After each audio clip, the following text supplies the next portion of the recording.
Boa noite, meus irmãos. É um prazer muito grande revê-los e podermos juntos, mais uma vez, compartilharmos das mensagens da Bíblia Sagrada.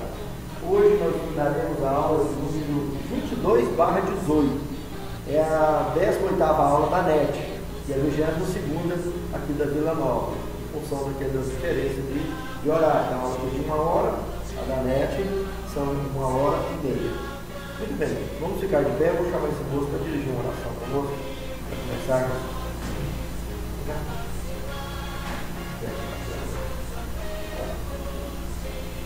Glorioso Pai e eterno Deus, muito obrigado, Senhor, por trazermos a este lugar tão doce.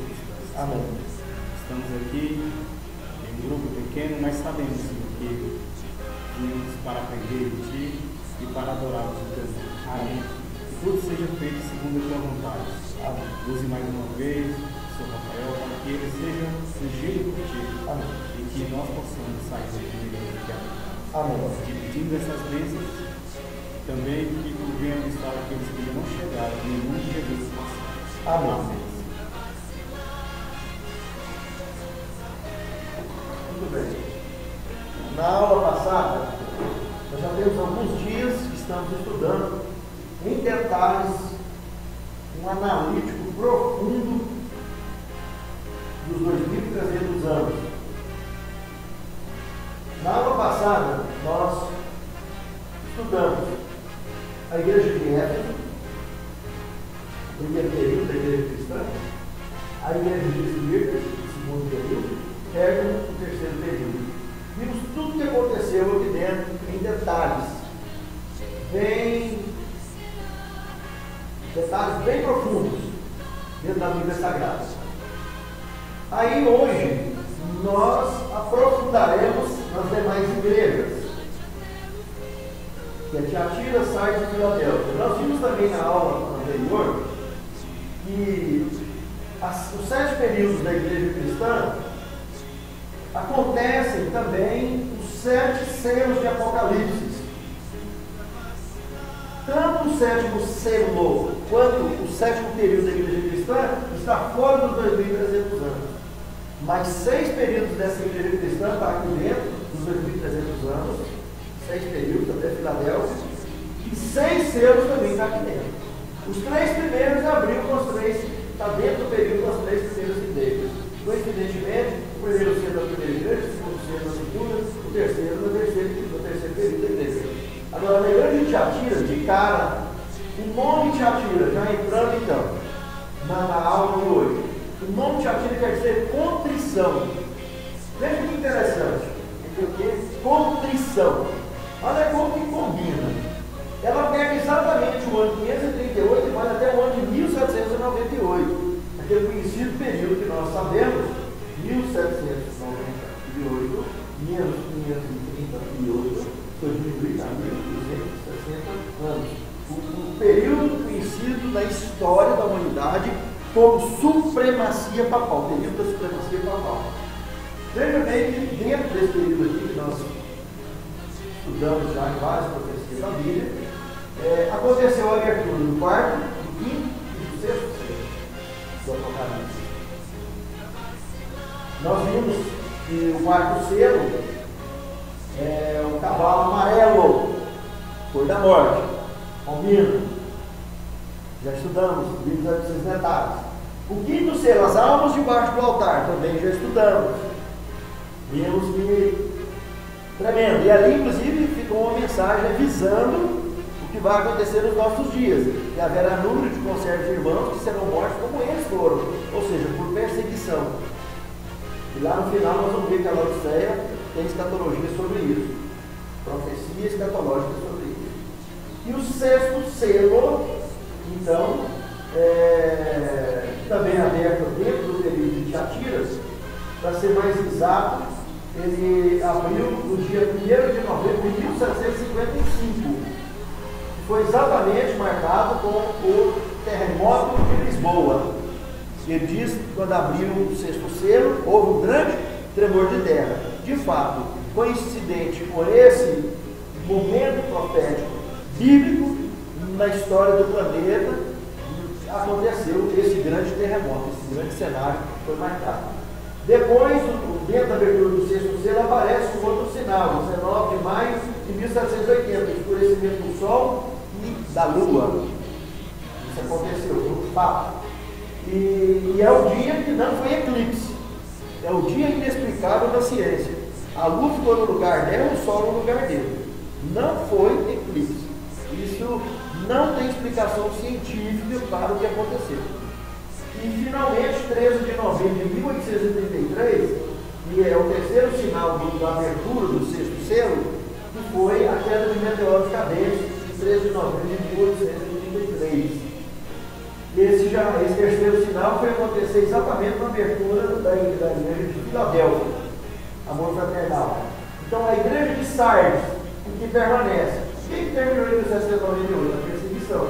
As duas testemunhas de Apocalipse 11, Antigo e Novo Testamento, foram perseguidas aqui. Foi queimada. A França se tornou a besta do abismo. E agora, durante esse período todo aqui, entre o ano 538 aonde em 1798, dentro do período de Tiatira, foram descobertas as Américas. América do Norte, América Central, América do Sul. E o povo fugiu do velho mundo para cá. Veio fugindo. A mulher de Apocalipse 12, o povo estava fugindo para lá. Sardes, o que permanece? Quem ficou vitorioso? Foi a reforma protestante? A reforma protestante foi vitoriosa. Finalmente, Filadélfia, 1833, juntamente com o terceiro sinal do sexto selo, a igreja de Filadélfia reabre e ela é conhecida também. O Sardes permanece. Filadélfia, amor fraternal. Ela é identificada pelo período conhecido como Millerita, porque Guilherme Miller, que é o vovozinho da nossa igreja, ele, nesse período aqui, pegou essa profecia e muitas outras, que muitos grandes homens, como Gerolando Savonarola, Felipe Mileton, e muitos outros, Martinho Lutero, que quebraram a cabeça para tentar entender essas profecias e não conseguiram. Ele conseguiu encaixar todos os fatos de forma maravilhosa e cometeu um grande erro, uma grande falha apenas, bastou uma para cumprir o Apocalipse 10:10. O mesmo que aconteceu com os discípulos ao ver Jesus no Calvário de túnica, uma decepção de tanto gosto durante 3 anos e meio de ver ele curando, ressuscitando, etc. E aí Jesus agora pendura na cruz e o povo passando lá de baixo, aqueles fariseus, aqueles saduceus, os inimigos dele, abertos. Ei, salva-te a ti mesmo, você não é o pão, você não é filho de Deus. E ele lá de túnica. Hoje é cueca, não usa mais túnica. Mas imagina que situação que ele ficou lá, e depois tiraram até a túnica para jogar sorte em cima. Os soldados fizeram ali. Essa foi a situação que o Filho de Deus passou. O dono da verdade foi pisoteado, mas restaurado. Ele foi ressuscitado, a morte eterna que ele morreu. Agora, no dia de Miller, a verdade é ser pisada durante Tiatira, e ele restaurou a verdade. Através dele, é a igreja, é o período da igreja que conseguiu recompor a estrutura do Espírito de Profecia todinha da Bíblia Sagrada. Só que ele não cometeu uma falha, ele considerou que a terra era o santuário. E ele imaginou o seguinte: como ele acertou todas as datas, não, dia 22 de outubro de 1844, Jesus está voltando. E marcou a volta de Cristo. E foi um maior desastre. E as pessoas foram para o cemitério esperar a volta de Cristo, ver os parentes ressuscitar. Foi um miséria danado. Gente deu as fábricas, os funcionários, mas foi um transtorno. A mídia daquela época escrita, o jornal, circulou, foi um maior ridículo de um acontecimento histórico que marcou. Então foi muito triste isso. E ele se decepcionou muito com isso, se frustrou bastante e não quis mais continuar na linha de frente dessa pregação, mesmo tendo entendido depois, através das futuras visões que teve de Irã Edson, e outros mais, ele entendeu, mas ele se frustrou. E irmão White, em uma das suas visões, viu ele entre os salvos do Senhor. Quer dizer, morreu na fé. Hein, Rafael? Sim. Mas é engraçado, eu fico imaginando isso aí e fazendo uma pergunta ao próprio Deus, porque assim, Jesus falou e foi no tempo dele tinha o Novo Testamento. Jesus escreveu. O primeiro livro do Novo Testamento foi escrito no ano 60 da era cristã, aproximadamente. Só tinha o Antigo Testamento. Tá? Então tá bom. Filadélfia, nós já vimos então o que aconteceu em Filadélfia. 22 de outubro de 44. Na realidade, o Cristo não estaria voltando, mas Cristo estaria o quê? Passando do lugar santo para o lugar santíssimo. Olha, irmãos, só fazendo um comentário mais sobre Tiatira, no capítulo 2, verso 18 ao verso 29, leia em voz alta quem está com a Bíblia na mão. Apocalipse 2, de 18 a 29. Só para vocês verem a bagaceira que estava acontecendo dentro da igreja de Tiatira, mas vamos. Nós já comentamos sobre o site do Filadélfia, mas é muito interessante nós interpretarmos o texto bíblico que está ali.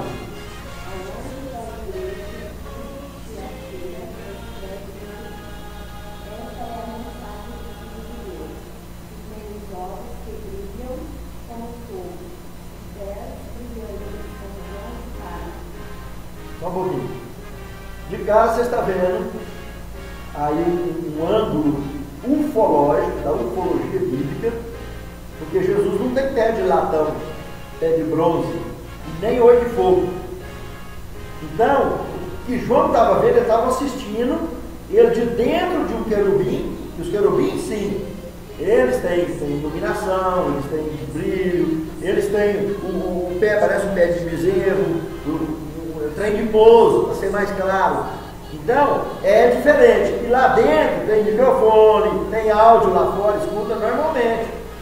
Lá no Leviatã de Jó, que nós estudamos há muito tempo, vocês viram? Que ele chegava a rir lá dentro, os caras jogando pedra dele, e as pedras espatifando.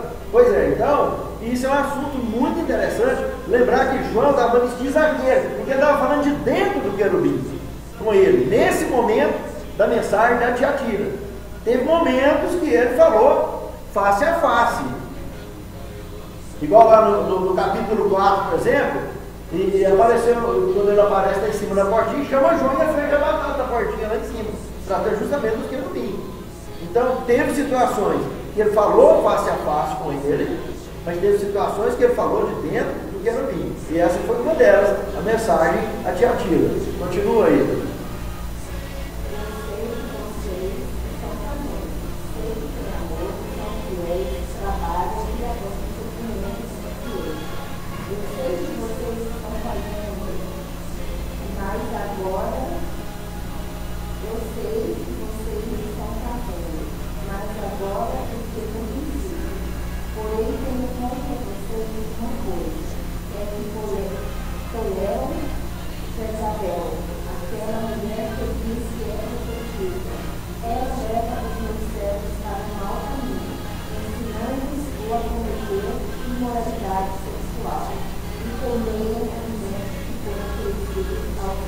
Tá, só um pouquinho. Veja o que foi dito aqui agora. Vocês viram que nas aulas anteriores, nós mostramos que desde o primeiro período da igreja cristã, nós mostramos que desde a saída do Éden, o diabo já estava tentando inverter os valores morais, comprometer a imagem de Deus, a santidade divina. O casal conseguiu praticar a subversão contra o governo de Deus, foi expulso do jardim, fora do jardim, em várias situações. O mundo chegou ao ponto do dilúvio, justamente porque deram ouvidos a Satanás, através de perversões, de inversões morais e espirituais. E aí, na história do passado, apareceu Jezabel, apareceu Balaão, e assim por diante. No Novo Testamento, então na época do Novo Testamento, nos 7 períodos da igreja cristã, aconteceram essas mesmas coisas com faces diferentes. E de maneira bem clara agora, nós estamos em Tiatira, o período da supremacia papal, está falando de maneira aberta de uma prostituta. A Jezabel, gente, Jezabel viveu lá na antiguidade passada, nos dias do profeta Elias, não tem nada a ver com isso aqui. Mas a postura dela, a maneira com que ela tratava, que ela vivia, era essa. Mas nós temos que lembrar que aqui dentro de Tiatira, o embrião da prostituta de Apocalipse 17, ele estava dando a luz. Aquele embrião que já vinha formando de várias formas aqui, ele deu a luz. E aqui aquele embrião foi uma linha, foi morrendo debaixo do burrete, que é o que a Jezabel fazia, quem não concordava com ela, ela mandava matar. E a supremacia papal fez isso. Mas a outra linha, ela não conseguia, se vê que dava para fazer o cara se embriagar por vir da sua prostituição e prostituir contra Deus, virava amigo dela. E essa é a linhagem que está sendo apresentada aí na reclamação de Deus à igreja de Tiatira. Mas aqui está claramente embutido a mulher prostituta de Apocalipse 17. Que aqui chama Jezabel, mas nós vamos ver que depois, aqui em paralelo à Laodiceia, ela recebe o nome de Babilônia. Mas aí, então esse nome aí é simbólico? É simbólico. Jezabel é simbólico. É um nome simbólico. Porque Jezabel existiu foi nos dias de. É a conduta. É que nem Babilônia. É conduta. Exatamente. É conduta, postura, conduta. Ela tinha essa conduta. E ficava maquiando a realidade. Maquiando a mentira e a verdade. Ela maquia tudo. A Bíblia, eu vou te falar. Se não souber ler, vai ficar tudo da Bíblia. Para continuar. Ele tem tempo para abandonar os seus pecados. Porém, ela não quer deixar a imoralidade. Portanto, eu jogarei uma chama, onde ela e os que com ela cometem adultério, sofrerão horrivelmente. Farei isso agora, e não ser que eles remeteram, a não ser que eles remeteram das coisas más que fizeram junto com ela. Matarei os seguidores dela, e então todas as igrejas saberão que eu sou aquele que conhece os pensamentos e os desejos de todos. Eu pagarei a cada um de vocês de acordo com o que tiver feito. Porém, aí em Tiatira, o resto de vocês não seguiu esse mau ensinamento. Vocês não aprenderam o que alguns chamam de os segredos ocultos de Satanás. Afirmam que não porém mais nenhuma carga sobre vocês. Mas, até que eu venha, aguardem bem aquilo que vocês têm. Aos que conseguirem a vitória e continuarem a fazer até o fim a minha vontade, eu darei a mesma autoridade que recebi do meu Pai, autoridade sobre as nações para governá-las com uma barra de ferro e quebrá-las em pedaços, como se fossem pontos de barro. Eu lhe darei as estrelas da manhã. Portanto, se vocês têm ouvidos para ouvir, então ouça, que o Espírito de Deus diz a vocês. Veja que coisa mais interessante. Totalmente encaixado com o momento que viveu Tiatira. Passo a passo. Não escapou nada. Passo a passo. Pode pegar lá. Ah, não. Você pegar. Então, aqui nós temos, com relação a Tiatira, vocês viram que aí um detalhe que eu queria chamar a atenção do final que ela leu? Ele disse aqui, isso diz aquele que conhece de pensamentos e desejos. O diabo não conhece os nossos pensamentos. Por isso, nós temos que guardar para nós o que nós pensamos. Não podemos estar falando. Não precisamos de estar expondo em voz alta as nossas debilidades. Isso a gente fala em particular com Deus, o nosso ministro. Porque o diabo, ele ouve e através do movimento dos nossos lábios, que nós falamos, ou que nós comentamos com as pessoas, ele consegue formular muita situação para nos combater. Por isso que a oração, Jesus falou, entra no seu quarto e fecha a porta e fala ao seu pai em particular. E é assim que nós temos que fazer, sempre, a oração. E aí na igreja de Laodiceia deixou bem claro. Então quem vencer lá, quem vencer, vai receber das mesmas vestes brancas que foi prometida aqui a Laodiceia. Ou seja, quem venceu, né? Quem venceu lá, desculpa. Tá? Quem venceu lá, assim como quem vencer na Laodiceia, vai receber as vestes brancas que representam a justiça de Cristo. E por que ele falou que vai ter poder de julgar, de reger as nações com vara de ferro e quebrar elas como vara? Porque o juízo investigativo é o que relata que Jesus assumiria no livro de Apocalipse, no capítulo 12, verso 5, que ele seria arrebatado para Deus o seu trono e regeria todas as nações com vara de ferro. E isso eu vou mostrando que a partir do dia 22 de outubro de 1944, como a profecia diz que então o santuário será purificado, começará o juízo da humanidade. Então começou em 1844. Então isso é muito interessante. É o que é explicado pela vara de ferro. Então, o que as nações, as pessoas então, que pertencem aqui lá, eles não vão ser ressuscitados? Todo mundo que morreu nesse período, e até no período de Laodiceia, quando a cidade santa descer, nós voltarmos, depois do milênio, depois do pouco de tempo, voltar para a terra, lá no Apocalipse capítulo 20, no versículo 7 ao versículo 8, não está dizendo que o dragão, depois assim que foi levado, que foi ressuscitado dos ímpios, o diabo foi solto da sua prisão e volta a enganar as nações que estão sobre os 4 cantos da terra, Gog e Magog, cujo número é como a areia do mar. Que nações é essa? Então ele restaurou durante o milênio o planeta e formou nações. Só que agora os seletos escolhidos de Deus estavam dentro da cidade santa. Então, através de Cristo, todos eles estão usando aquela vara de ferro que vai quebrar de uma só vez todas as nações que vão cercar a cidade santa, mas vai chover fogo e chofre no céu. Não vai sobrar só assim. Então é isso que é a interpretação da vara de ferro de Sardes, que é escatológica, a vara de ferro de Cristo, que é real, está acontecendo hoje, e a nossa é escatológica também. Porque o que ele venceu, nós venceremos também.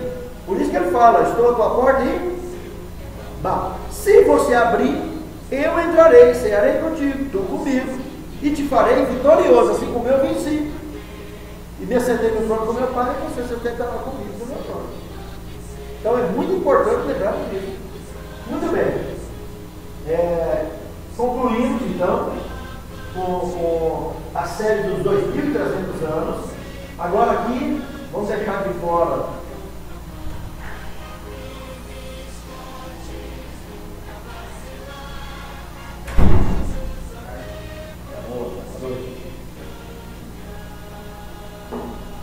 agora nós vamos entrar em Apocalipse 12. Pode abrir a Bíblia de vocês.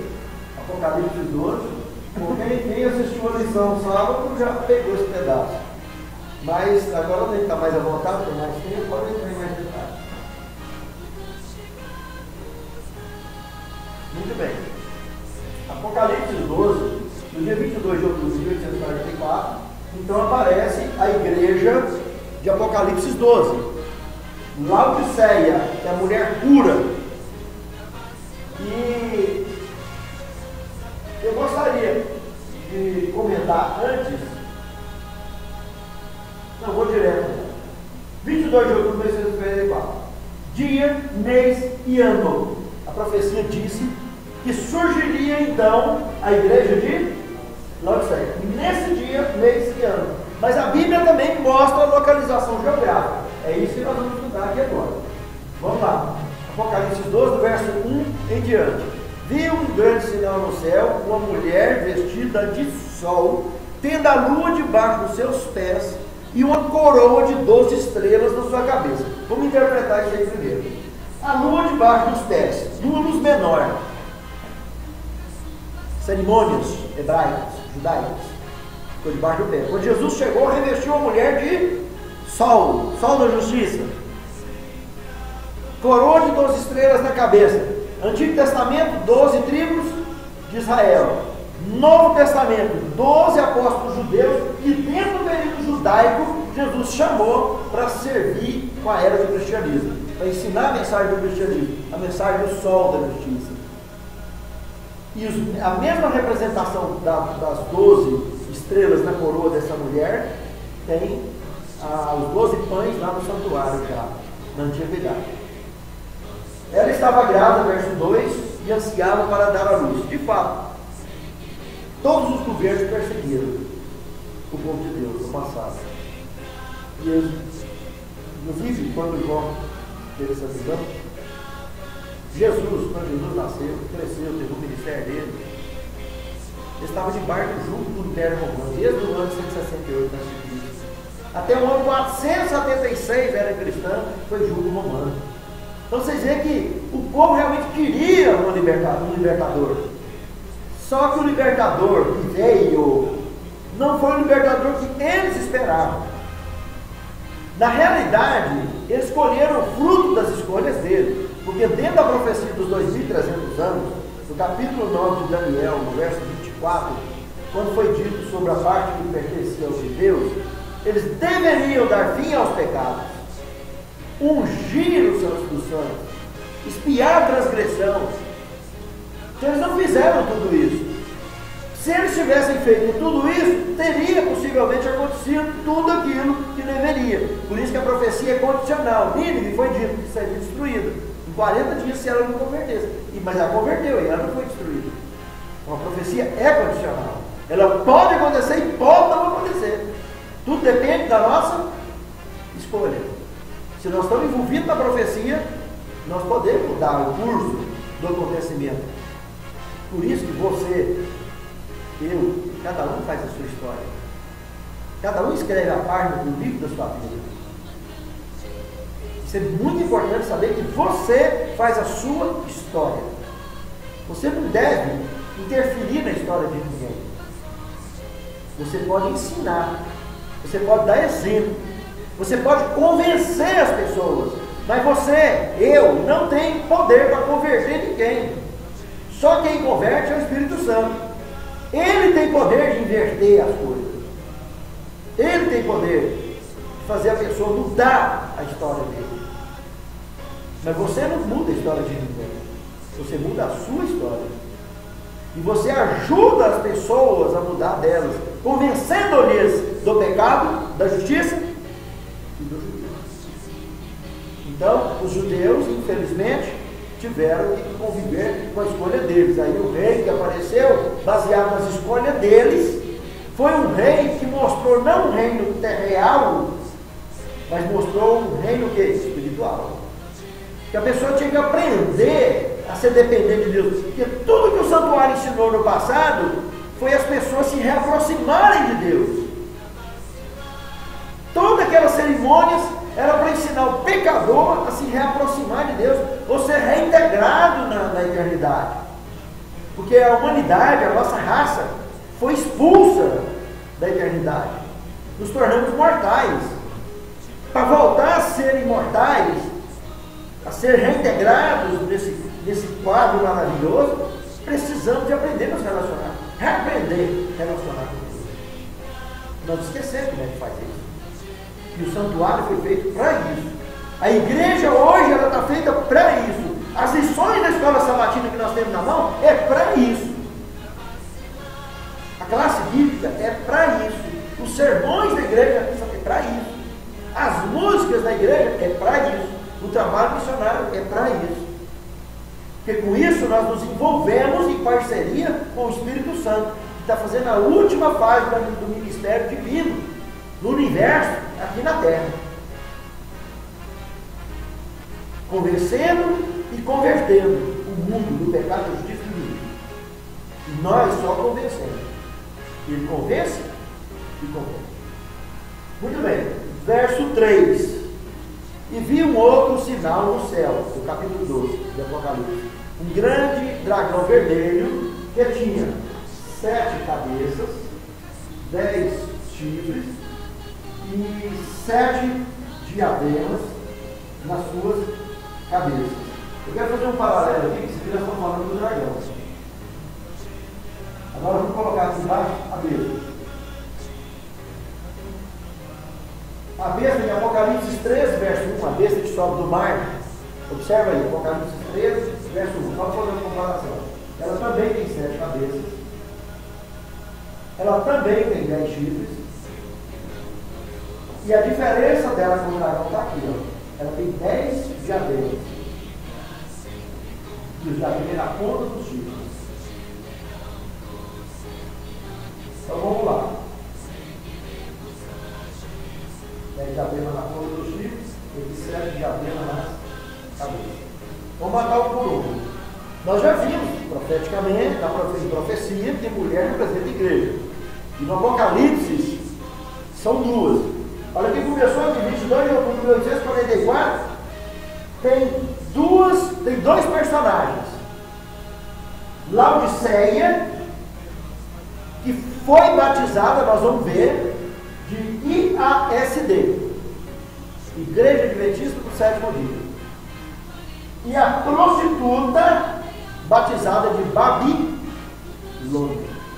Essa que até aqui recebeu o nome de Jezabel, de anarquia, quando de anarquia, chegou aqui, Babilônia. Está andando lado a lado. Babilônia. Aqui Apocalipse 17 e aqui Apocalipse 12. Duas igrejas. Para Deus não tem mais do que duas. Só que, nós vamos na próxima aula estar estudando sobre a Babilônia, que é Apocalipse 17. Vocês vão ver que aqui dentro está cheio de gente que está contaminado, embriagado pelo vinho da grande Babilônia. De mamana caducando, de leigo a oficial. Sim, é. E aí?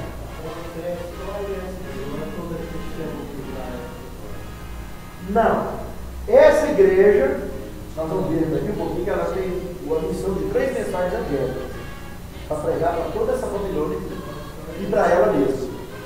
Não só pregar, mas pregar aí e viver. Que são período da igreja. Pessoas do mundo inteiro que quiserem fazer parte dela, basta aceitar a mensagem. As 3 mensagens angélicas. Certo? Muito bem. Vamos aqui. Ou seja, Rafael, sim, a igreja é inevitável agora, porque é na igreja. Agora, que não se cumpra em mim, né? Não está mais. Agora, 7 cabeças, dos dois é a mesma coisa, não é? Apocalipse, capítulo 17, verso 9. A própria Bíblia fala o que representa as 7 cabeças, tanto do dragão quanto da besta, que é a mesma coisa. São 7 montes onde a prostituta está sentada. Percebeu? Que é o chifre do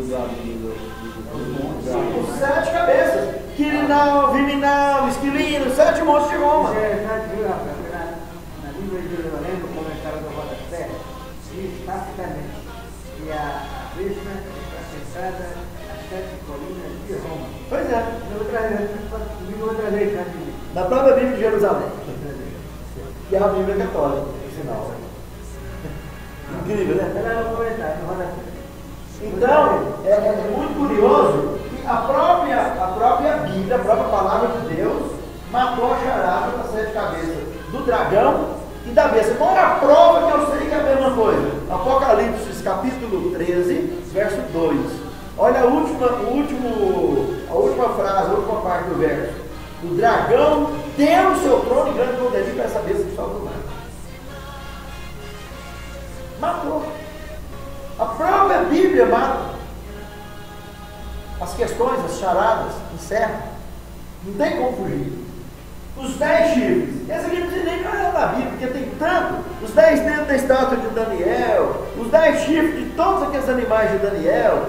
Os da besta e do dragão. Todo mundo sabe de cor e salteado o que é. O antigo Império Romano Ocidental foi invadido por 10 tribos bárbaras. Anglo-saxões, Eros, Vândalos, Ostrogodos, invadiu e transformou o Império Romano Ocidental em Europa, dividido em 10 países. Então,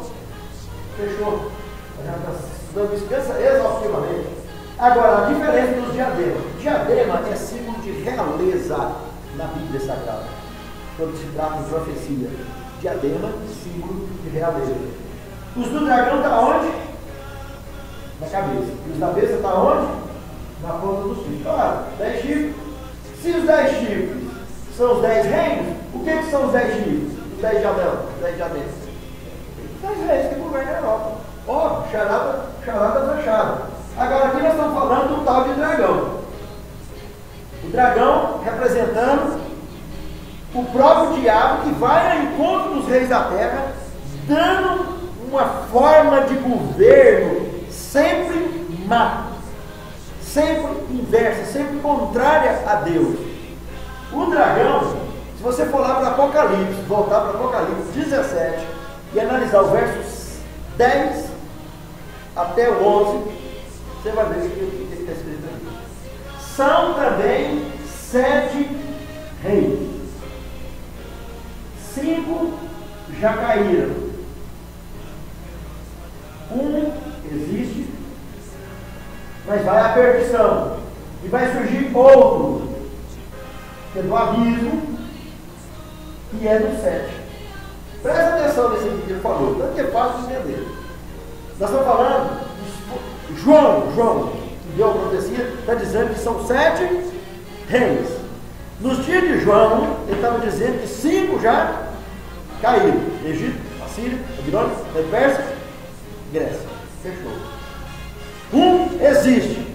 Qual? Império Romano. Que é o dele. Ele está falando do presente. A prova de que nós estamos tratando de períodos da igreja. Não está tratando de literalidade daquele momento. Mas período, a profecia periódica, que estaria acontecendo muito à frente de João, porque ele estava falando de outro que ainda ia vir. Então veja bem, 5 já caíram e 1 existe, Império Romano. Outro virá, desculpe, e é a besta do mar. A besta do mar. Mas vai à perdição. A besta do mar vai à perdição. Esse aqui seria o 7º, né? Seria 5, 6, 7. Aí vai a perdição, mas vai surgir um outro, que seria o 8º, mas é dos 7, que é o que está falando aí. Então a besta do abismo, a França, aquela que ia queimar as Bíblias, as duas testemunhas de Apocalipse 11, mas é do 7. Claro, besta é o quê? Não é a mesma coisa? Besta é a união do Estado e Igreja, uma forma de governo. Eu ainda colocaria mais aqui, ó. Viria mais um, que seria o 9º, mas também é dos 7, a besta da terra. Que nós vamos ver aí agora mesmo a besta da terra, que é os Estados Unidos da América. Apocalipse 3, verso 11. 2 chifres semelhantes ao de um cordeiro. Mas faria porque a terra fica na vida, adora a primeira vez. Então, meus irmãos, veja aqui todas as charadas, a própria Bíblia mata. Não deixa espaço para nada. Deixa eu apagar aqui. Então essa nona besta vai se unir com a oitava besta. Uma primeira vez. As 3 bestas é uma coisa só. Uma é o poder político e religioso de Roma, é a que sobe do mar. Apocalipse 3, verso 1. Apocalipse 11, verso 2 em diante, a besta do abismo, França, declarou guerra contra a Bíblia, pôs fogo na Bíblia. E a besta que sobe da terra, Estados Unidos da América, 2 chifres semelhantes ao do cordeiro. As 3, tudo é união, Estado e Igreja. Besta é a união do Estado e Igreja. Então fala de primeira, besta do mar é uma, besta do abismo é outra, besta da terra é outra. Mas tudo é uma besteira só. Não são os presidentes desses países, ou o Papa, que é besta, não é pessoa. Animal é uma forma de governo, não uma pessoa. A pessoa está sujeita à salvação ou à perdição, como eu e você. Agora, o sistema não, o sistema é perdido. Entende? É corrompido. Quem corrompido a ele, né? Exatamente.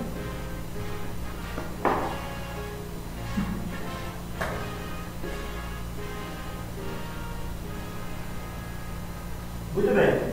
Verso 4. E o dragão, capítulo 12 de Apocalipse, verso 4, lançou a sua cauda após si e lançou 1/3 parte das estrelas do céu no chão. continuando, no verso 4, ainda no verso 5. E quando ele viu que foi lançado na terra, perseguiu a mulher que haveria de dar a luz ao filho, para que, dando ela a luz ao filho, lhe tragasse o filho. Mas o seu filho foi arrebatado para Deus e o seu trono, onde há de reger todas as nações com vara de ferro. Juízo investigativo. Laodiceia, tratando dela de novo aqui. Deserto. Qual é o deserto? Vamos lá? Austrália, Ásia, Europa e África. Esse é o velho mundo daquela época. América do Norte, América Central e América do Sul, entre o ano 538 ao ano de 1798, durante o período da igreja de Tiatira, as Américas seriam descobertas. Como o primeiro deles a ser povoado, deserto. Eles eram deserto. Então, como aqui foi o primeiro a se estabelecer? Estados Unidos da América. Foi descoberto em 1400, 1440, aqui em 1500. Entende? Tudo na sua ordem. Eles vieram, se instalaram aqui, e aí a profecia está dizendo, verso 6, a mulher fugiu para o deserto, a igreja fugiu para o deserto, no seu lugar preparado por Deus, para que ali fosse alimentado durante 1260 dias, anos, durante o período de exibição, fora da vista da serpente. E lá no verso 14 do Apocalipse 12, está dizendo: foram dadas 2 asas de grande águia para a mulher, para que ela voasse para o deserto, ao seu lugar preparado por Deus, para que alimentasse fora da vista da serpente durante 1 tempo, 2 tempos e metade do tempo. 1 tempo, 2 tempos e meio tempo. 1 tempo, um ano de 360 dias, porque 360 é a média entre a quantidade de anos de calendário lunar e o solar. Porque a Bíblia passou por 2 tipos de calendário, então nós temos que calcular em cima da média. Por isso que dá certo. Então, a média de dias de um ano, entre os 2 calendários lunar e solar, é exatamente 360. Com 2 tempos, 720. O dobro de 360. E meio tempo, 180. A metade de 360. Somando 1260. Não tem para onde virar. Se pegar Apocalipse 13, 5, fala de 42 meses. Vezes 30 dias, que é a média de dias, de meses, do calendário solar e lunar. Então, 42 meses, vezes 30 dias cada um, a vida 1260. Mesma coisa. Qualquer conta que fizer. E um detalhe interessante. Agora não recomendo isso. Vamos lá no verso 7 agora. Nós falamos no 6, mostramos 14, só para mostrar que é um paralelo de linguagem. Esse 1 tempo, 2 tempos e metade de 1 tempo, só uma curiosidade a mais. O profeta Daniel, quase 700 anos antes de João, usou essa mesma linguagem aqui, ó, Daniel 7, verso 25. Emudarão e mudar os tempos, calendário e a lei de Deus, e os santos lhes serão entregues na mão durante 1 tempo, 2 tempos e metade de 1 tempo. Como que o cara que vivia, falava hebraico, a cultura é totalmente diferente da de João, que já falava era grego. Analisa, coisa mais interessante, o poder do Espírito Santo. Fazer uma revelação dessa em um espaço de tempo tão grande. E aconteceu quanto tempo depois? 538 para 700 anos antes de Cristo, é mais de 1000 anos, meus irmãos. E o profeta Daniel viu e falou. O que João, 500 anos antes de acontecer, também viu e falou. A mesma coisa. Mostrando que o autor da Bíblia é um só, o Espírito Santo. Então, aqui, agora voltando para o Apocalipse 12, do verso 7 ao verso 12, esse ponto é chamado, ele identifica João, o profeta, como vidente. O profeta, ele vê só para frente, e o vidente vê para trás. Essa é a diferença do profeta com o vidente. João, por exemplo, aí, ele começa a falar do que aconteceu há 4.000 anos antes de Cristo, quando os nossos primeiros pais foram expulsos do jardim. Ele também foi expulso do céu. E que João está relatando exatamente esse cenário que ele viu há 4.000 anos antes de Cristo. E ninguém mais comentou sobre esse cenário.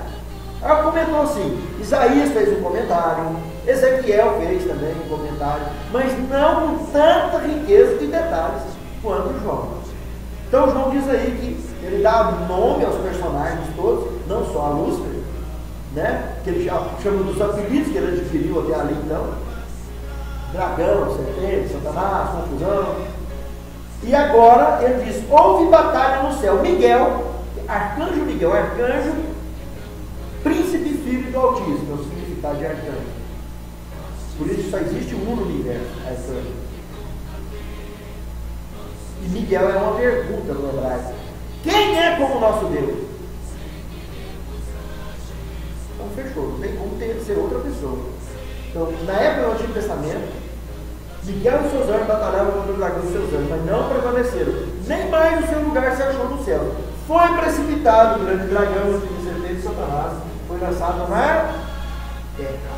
E os seus anjos foram lançados com ele. Ouvi, pois, uma grande voz do céu que dizia: chegada está a salvação, a força e o reino do seu Cristo, porque já o acusador do nosso irmão foi derrubado, o qual os acusava de dia e de noite. Eles o venceram pelo sangue do Cordeiro, pela palavra do testemunho, que Apocalipse 19:10 explica o que é o espírito de profecia, pela palavra do testemunho que deram, e não amaram as suas vidas até a morte.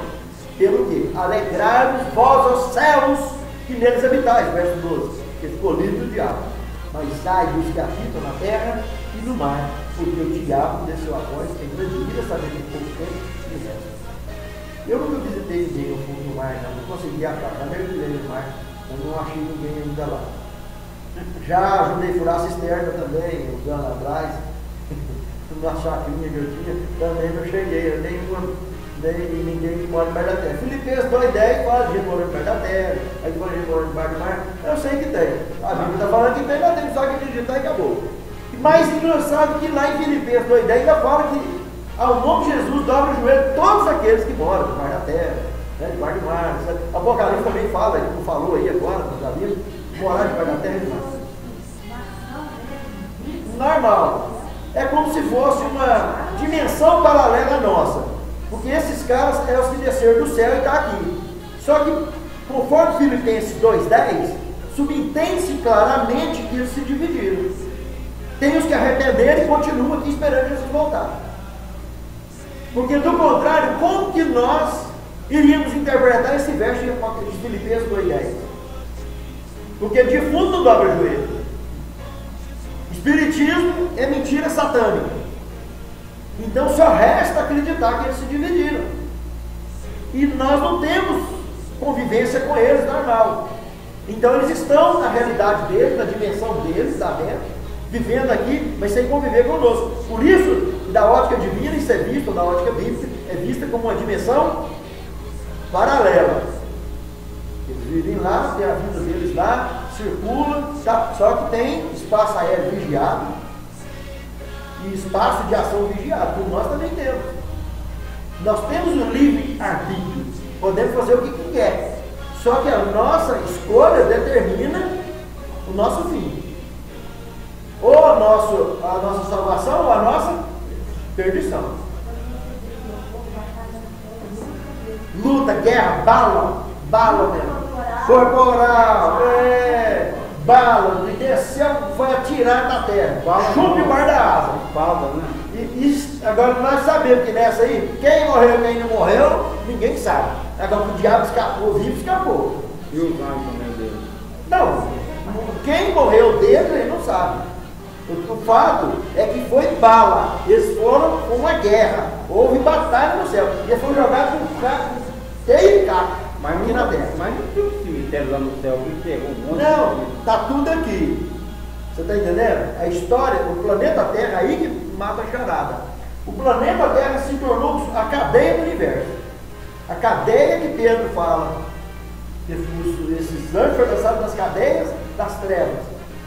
Porque para quem vivia na eternidade, viver limitado, agora está vivendo debaixo de trevas. Deus falou. E sem falar que no milênio, a última praga, a hora que terminar a última praga, o planeta vai estar totalmente escuro e destruído. Então vai ser treva literal ali naquele tempo.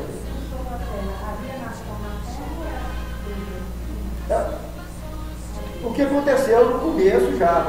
Na primeira aula que nós estudamos, aula de você lembra?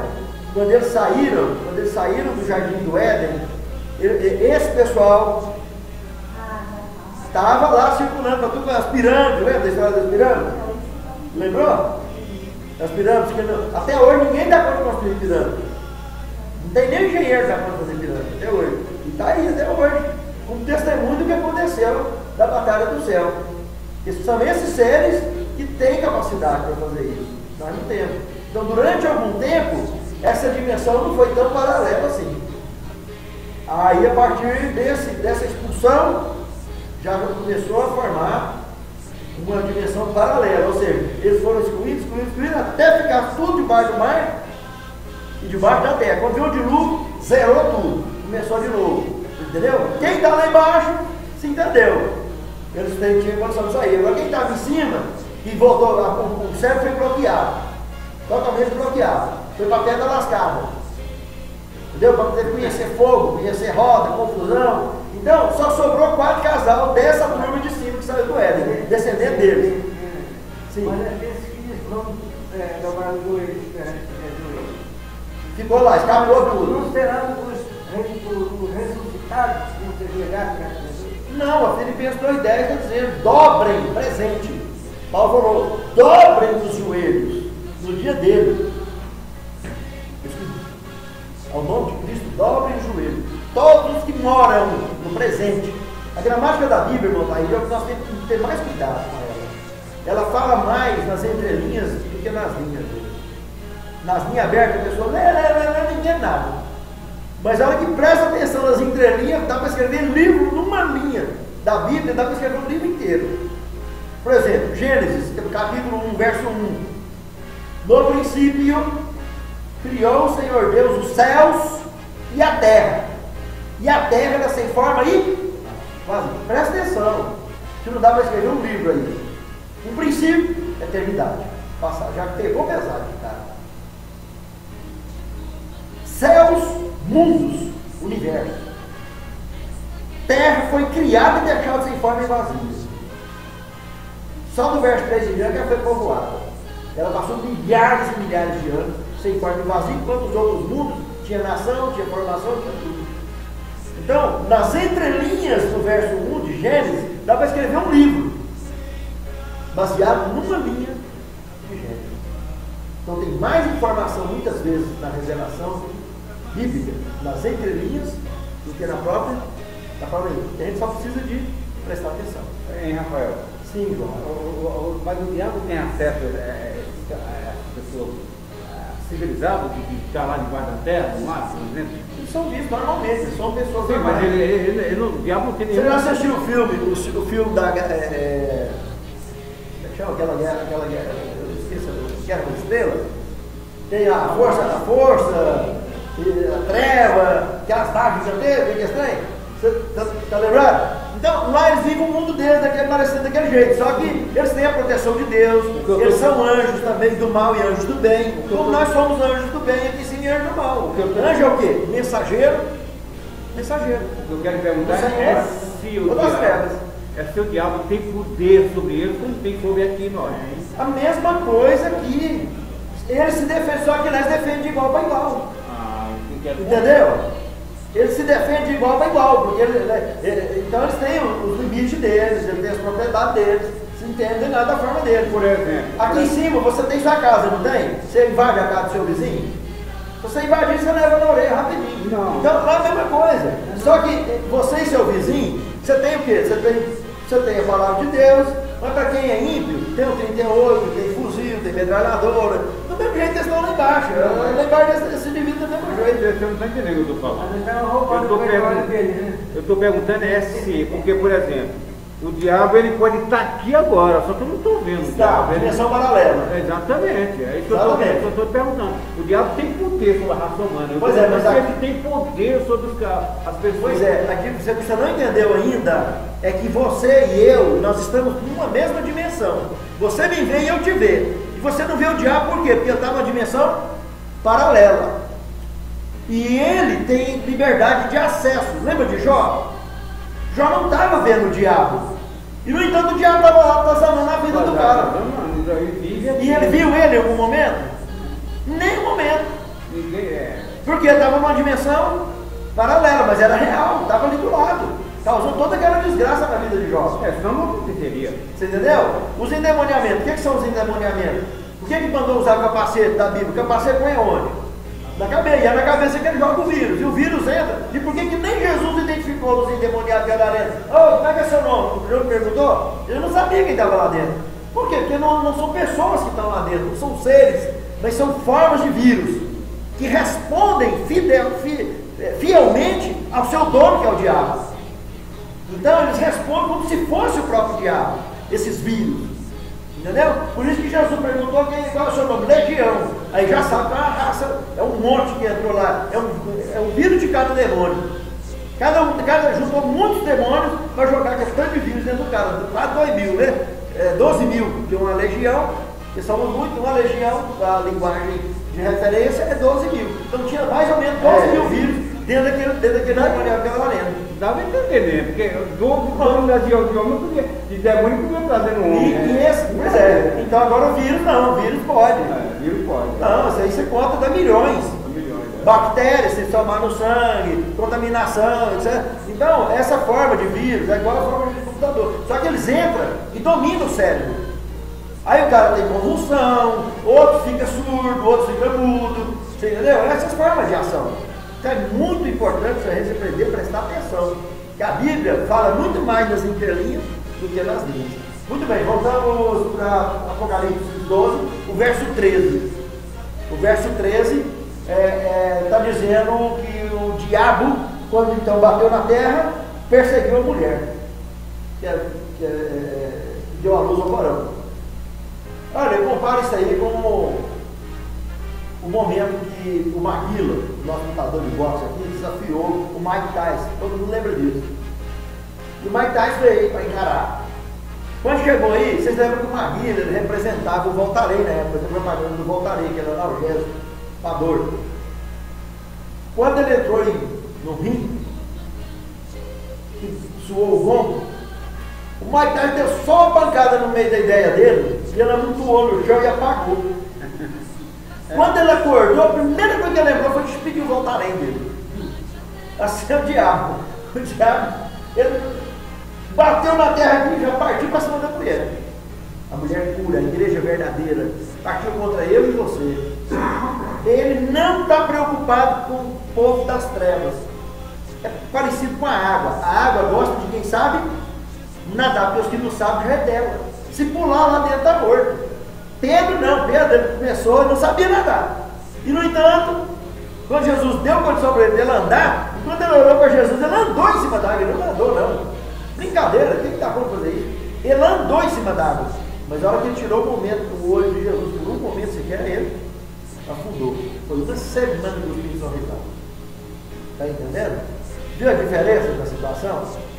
Então, nós precisamos aprender a dar com Cristo e não tirar em momento algum o olho dele e nem soltar da mão dele. Porque quando Pedro afundou, ele não soltou da mão dele também não, ficou igual a capivara, com a linha de fora. Ele não soltou da mão de Jesus. Porque se solta, tem gente que afunda na lama do pecado que se solta na mão de Cristo.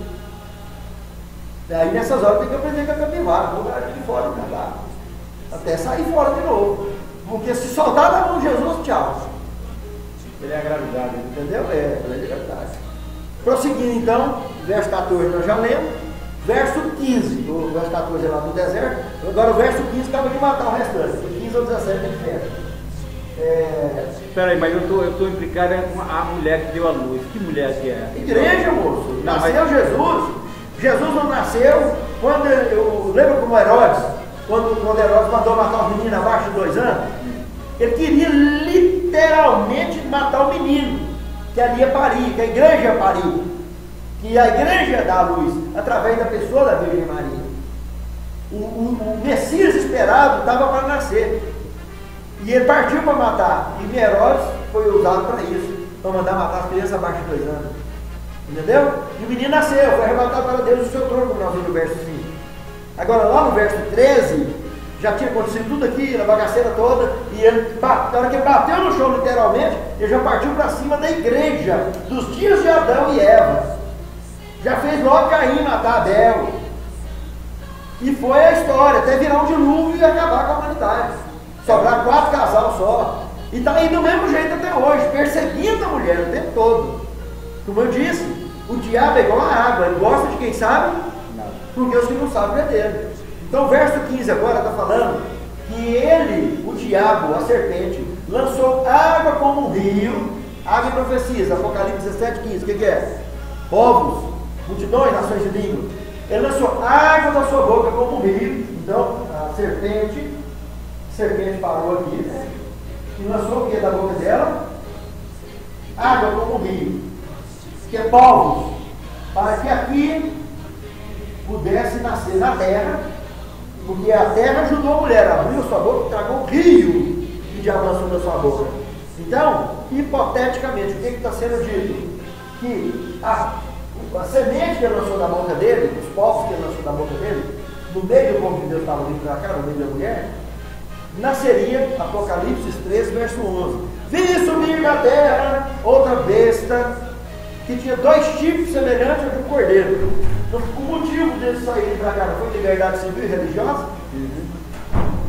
Então, os 2 chifres semelhantes ao de um cordeiro. Mas que falava como um dragão. Ela saiu apanhada, né? Cordeirinho. Mas levantou e se tornou a maior nação do planeta. Falava como dragão. Não falou como ia. Falou como dragão. E mais, verso 12 do capítulo 13, fala que teria todo o poder da primeira besta na sua presença. Olha que coisa mais incrível. Cuja chaga mortal foi curada. Como que essa chaga mortal foi curada? Nós já vimos que dentro da igreja de Tiatira, que foi o período da supremacia papal, no dia 22 de fevereiro de 1798, o general Berthier, amante de Napoleão Bonaparte, prendeu o Papa Pio VI e ele morreu exilado lá na França. Agora, essa carga mortal foi curada. Como nós sabemos que foi curada? Claro, em 1798 terminou a perseguição, a reforma protestante, tudo bem, beleza. Meus irmãos, mas devagarzinho o papado veio assumindo as suas posições novamente. E quando chegou em 1929, agora, nos nossos dias, Mussolini doou 44 hectares para a igreja católica, o que tinha um espaço restrito de uma simples igreja, 44 hectares, é chão para danar. Se tornou a atual estrutura que o Vaticano se compõe. E outra coisa, desde 1798, que a Itália vinha agindo como um poder laico, ou seja, não era mais católico, porque houve essa confusão. E agora, o contrário, ela viveu católico e de lá para cá se tornou laico. Hoje não é mais um país católico, é um país laico. Meus irmãos, laico é neutro. O Brasil é laico. O Brasil não tem religião no governo. O governo brasileiro é laico. Não tem religião. Respeita todas as religiões. É neutro, não se define religiosamente. Cada um segue o que quer. Liberdade de expressão. A Itália também é desse jeito. Mas ela já foi um país católico. E uma das coisas que muito agrediu, aumentou a confusão entre eles, foi o fato da Itália, por exemplo, ter lançado na época, aceitado o divórcio lá, coisa que a Igreja Católica perseguia muito. Entendeu? Persegue até hoje, não aceita. O aborto não é correto, mas o que eu estou dizendo, que o divórcio, aliás, perdoe, a Igreja Católica bate muito, como muitas igrejas, de divórcio é um pepino em tudo quanto é religião do mundo. Nós já conhecemos isso, né? É bíblico. Só que a maioria leva isso da forma de tradição. Porque a maneira com que a igreja, que a Bíblia vê o casamento, não é a maneira com que as pessoas veem. Porque aí eles confundem o casamento, confundem o divórcio. Mas infelizmente é um mal necessário na maioria dos casos. Na Bíblia está dizendo expressamente: se eu casei com minha mulher, ela me jurou fidelidade perante a igreja, e aí ela me traiu, eu posso divorciar de minha mulher e está totalmente correto. Muito bem. Ou minha mulher Vamos pode... fechar Apocalipse capítulo 12, o verso 17 diz o seguinte: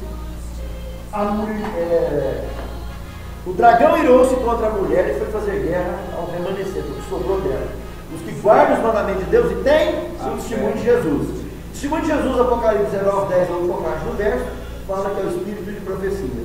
Isaías 8:20 também fala a lei e ao testemunho. Se não falarem segundo essa palavra, nunca verão a alma. Presta atenção, lei de Deus, 10 mandamentos, testemunho de Jesus, que é a espírito de profecia, são características da divindade. Todas as igrejas, toda a igreja de Deus no céu, na terra, em todos os seus períodos e por toda a eternidade, tem essa característica: espírito de profecia e lei de Deus. Tá? E a lei gira em torno do amor. Amor a Deus acima de tudo e ao próximo como a si mesmo. O decálogo foi só para facilitar a nossa compreensão. E o verso 18 do Apocalipse, nem todas as Bíblias têm verso 18. Mas as que não tem, no capítulo 13, verso 1, tanto João quanto o diabo estavam lá na areia do mar. E as que tem, então, e o dragão parou sobre a areia do mar. Esse é o verso 18. Meus irmãos, Apocalipse 12, verso 17 é escatológico. É a última profecia, é a última perseguição do povo de Deus na história. É para os nossos dias, é o decreto dominical. Nós vamos estar estudando nas próximas aulas. Essa palavra escatológica significa que a vida do início e fins de civilizações.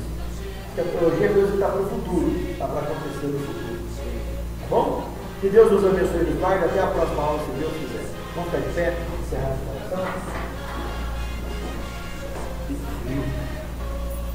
Querido Senhor, nosso Deus, nosso Pai, que somos gratos pela Tua instrução, através da Tua palavra em nossas vidas.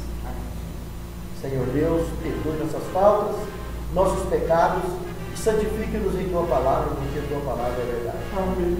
Naquele grande dia, Senhor, faça-nos preparados para adentrarmos aos portais da cidade santa. Amém. É o que te suplicamos, agradecidos em nome de Jesus. Amém. Obrigado pela presença de todos. Deixa eu só...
inimigas sempre combater, nosso general por certo irá vencer, seguiremos a Jesus.